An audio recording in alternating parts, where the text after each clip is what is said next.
What's good, guys? So we're finally here. So supposedly, according to my Discord, it seems like the new cards are finally getting confirmed in the game. The new pack is getting announced. So I really just want to jump into the notifications here and just see what's going on. Wait, and a ban list? I was actually talking on stream today about what I wanted to see it. Whoa, this is crazy. Okay, so we have a ban list. We have the secret pack announcement, a selection pack announcement. Okay, we'll start with the ban list. So what do we have going on here? Okay, so cards to be semi-limited. Okay, so they're just semi-limiting Fenrir. All right, so I mean, this is kind of a light hit. Some people were predicting they might limit it. Some people were saying like, oh man, Fenrir, you know, is going to be broken and everything. If they're really not going to be dropping like the later waves of support for KASHTIRA, I don't think KASHTIRA is going to even be like a really amazing deck when it drops, you know, because we're gonna have what, like no Rise Heart, no tier limit, not tier limit, I mean KASHTIRA Scareclaw, no tier limit Scareclaw. So I really don't think this deck is going to be that amazing, generally speaking. I know some people were really wishing that Diablosis would be hit in advance. Personally, I think if they hit Diablosis in advance, they would not even like sell the pack, because this deck is not going to be doing much of anything pure, at least. But Fenrir is a staple that's probably going to be run in a lot of decks, so it does kind of make sense that they would put Fenrir to 2 to just kind of hurt its consistency as a staple. I mean, again, I'm kind of mixed on this hit, to be honest. Like, I feel like if you're going to put it to 2, might as well leave it at 3. Like, what's the big difference? But it is what it is. So Fenrir is going to 2 from the jump. It is what it is. Let's check the other stuff, though. Very interested in this new selection pack. We already know that it's going to be KASHTIRA. I mean, that's pretty obvious now. And it was already leaked that we would get Draco Slayers, but here we do get some confirmations on the rarities we can expect. So in addition, you are Chaos Angel. Okay. Chaos Angel, guys, if you guys don't know, this is an awesome card. Here, let me show it to you very quickly. So Chaos Angel, the coolest thing about it is it's a synchro monster, but you don't actually need a tuner to make it. For this card, Synchro Summon, you can treat one light or dark monster you control as a tuner. This is super easy to summon in Labyrinth, so you're definitely going to see Labyrinth using this a lot, and it's going to make the deck a lot better. If this card is special summon, you can target one card on the field, banish it. These two effects are a bit less relevant. Synchro monsters control are unaffected by monster effects activated by your opponents if you use light materials, and dark materials monsters you control cannot be destroyed by battle. Now, obviously, these effects are not bad or anything, but what makes it so broken is really the fact that you don't even need tuners to make it. It's pretty crazy. So I'm super excited for Chaos Angel, man. Seriously. Next up, obviously, for our URs is KASHTIRA Fenrir. That only makes sense. So, wait!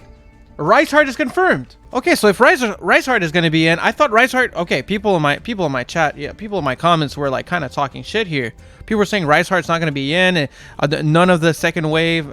Look, man, if Rise Heart is in, the deck's actually going to be playable even without a Rise Heart. Just being able to use Rise Heart to like have a nice, good, solid extender is going to be really good for the deck. So UR Rise Heart plus Fenrir. That's already 5 URs that we're going to need.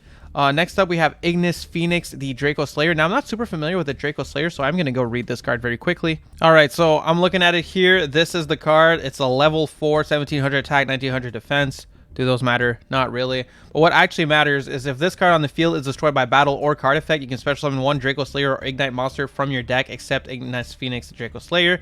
And if you do, it's treated as tuner. So special summon from the deck and treated as tuner seems pretty broken to me. That effect seems to me to be the really crazy one. Also, as a pendulum effect, you can shuffle one face-up pendulum monster from your extra deck into the deck, then add one non-pendulum Draco Slayer or Ignite monster from your deck to your hand. That also seems like a really crazy search effect. Does need a bit of setup, but I figure the deck probably does it on its own. Now, I'm going to be honest, not super familiar with Pendulum in general, much less with Draco Slayers, so excuse me for that. I am going to study up a little bit. There's a couple people in my Discord that were really hyped about this deck, especially Maz, so I'm definitely going to know what I'm talking about after a little while, but for now, like, I can't act like I know what this deck does. I really don't. But yeah, still excited for it, though. I mean, the card looks pretty cool. I'll give it that. Okay, and the next one here is Arctos 12, Chronochasm Valence. So this card here is a little weird. Its effect is pretty interesting. I don't know how good this card actually is in the deck, but I do remember enjoying Valence quite a bit. I did kind of like dismantle my field spells because I kind of stopped playing it after making that video. This is probably the only Pendulum deck that I actually tried to learn and enjoyed playing. But Arctos, it's pretty cool. It has a really seemingly solid quick effect where you can switch the locations of 2 monsters in your main monster zones or 2 monsters in your opponent's main monster zones. So I'm guessing switching location means you can also put them in the back row, and just putting 2 random ass monsters in the back row seems pretty broken. Obviously it's not broken, but you know what I mean. Like, it seems like a good effect. If a card in the monster zone moves to another monster zone, you can destroy 1 card on the field. Damn. So you get that, plus you get a pop. That's actually kind of wild. That seems quite good. To summon it, you need to tribute 2 level 5 or higher valence monsters, like it contact fuses. So I mean, that should be pretty easy to do, honestly, for this deck. So I imagine this is quite good. Yeah, I'm guessing if we're gonna get some new valence support, we're probably gonna get the valence search spell, a solo activation, right? Place 1 valence pendulum monster from your deck in your pendulum zone. If a card is in a field zone, you can banish this card from your grave, then target 1 valence monster in your main monster zone. Move that monster you control to an adjacent horizontal monster zone. So hopefully we'll get this as well. I'm guessing we will. I don't see why we wouldn't. And yeah, this is gonna make the deck a lot better. Man, am I gonna have to recraft some valence? I mean, they are, like, honestly, in my opinion, the coolest pendulum deck. Like, I really like their playstyle. I think they're a fucking sick deck. So I might have to. I just might have to. All right, and in this description, they do confirm that Shangri-Ira is going to be in there. And yeah, so no sign of a Rise Heart. So it seems like Decade was right about that as well. We will not be getting a Rise Heart yet. Which, I mean, it is what it is. And let's check out this new secret pack. Guided by Fate. The new secret pack is available with adventurer-themed cards and cards related to Magic Key. Ooh, so does that mean we're finally going to get that adventure support? I mean, to be fair, that adventure support is not that amazing.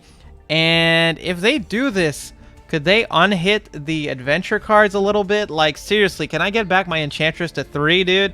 Like, the adventure cards, I honestly feel like they were unfairly hit from the start. Like, they hit them in advance, and then they hit them again really hard. And I really don't like the ratios that they're giving us for Adventure. Let Adventure play. They're really not that bad. Griffin is not broken. It's totally fair, honestly. You're running a couple of bricks in your deck to play the Adventure engine anyway. So I really hope that they unhit it a little bit.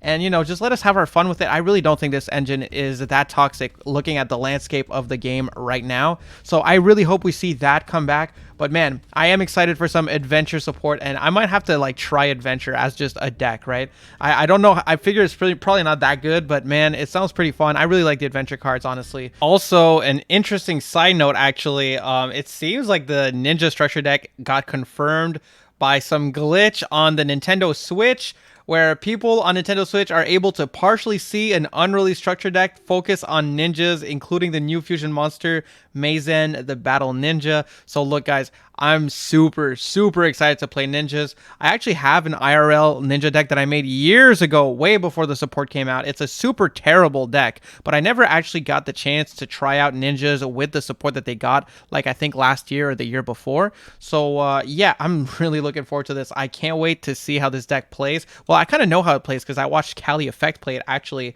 But yeah, it's a really sick deck, so looking forward to that too. I mean, generally speaking, pretty big update. A lot of stuff to talk about, a lot of stuff to look forward to. We're definitely going to be doing a Goblin Hours stream for this update. So that's going to be for me like Wednesday night EST, you know, very late at night into the morning of Thursday. So yeah, Goblin Hours. If you guys stay up too late, oftentimes, if you guys have insomnia like me, then make sure to tune in on that stream. It's going to be a good time. I'm probably going to be, like, you know, doing some goofy stuff. We might do another Yu-Gi-Oh! Hunger Games while we're waiting for the update to drop, and I'll keep you guys posted on all these new cards and decks coming. But thank you for checking out the video. Thank you for watching this little update, little news thing we got going on, and that's it from me. Yeah, have a good one.